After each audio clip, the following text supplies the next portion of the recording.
Chut. Salut, c'est Robin. Vous entendez ce bruit? C'est notre invité du jour. Un maître très très discret que seules 2 ou 3 personnes ont déjà approché. Patience, attention. Le voilà. C'est le rhino nain de Bornéo, le plus rare et le plus menacé des rhinocéros. Jamais il n'avait été filmé et il n'existait qu'un seul cliché de lui au monde. Le voilà piégé par une caméra de l'association WWF, branchée en permanence dans la jungle indonésienne. Et hop, un petit coup dans l'objectif. Pas grave, on s'en remettra. Le rhino de Bornéo, lui, a un avenir plus sombre. Aujourd'hui, il en reste en tout et pour tout moins de 25. Dans moins de 10 ans, l'espèce n'existera peut-être plus. Alors, ça veut dire que les premières images là qu'on vient de voir sont peut-être aussi les dernières. Bon, essayons de trouver un sujet un peu plus gai, hein. Voilà, justement, une petite nouvelle sympa, un truc magique, regardez. Prenons une photo banale, une rue, des maisons, sans intérêt, non? Mais si je fais ça, voilà cette pauvre photo transformée en une vraie image 3D. C'est comme si on rentrait à l'intérieur. Pas mal, non? Derrière ce petit film fait à partir d'une simple photo, il y a un logiciel intelligent mis au point par un trio d'universitaires américains. Ce programme reconnaît les différents plans qui composent l'image.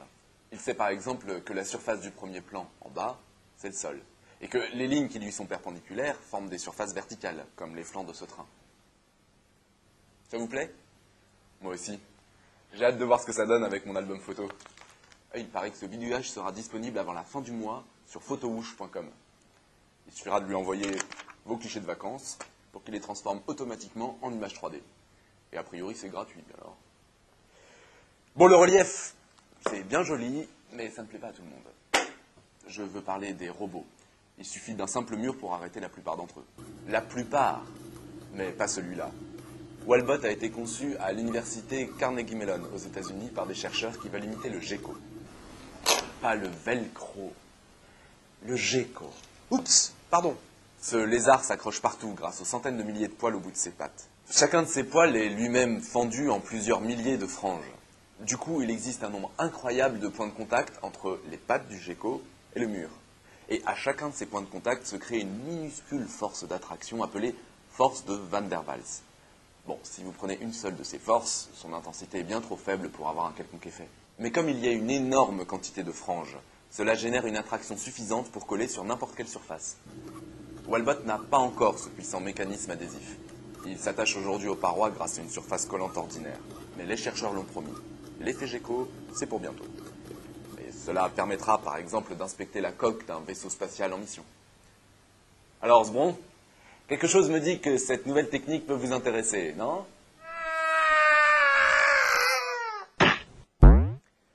Oui.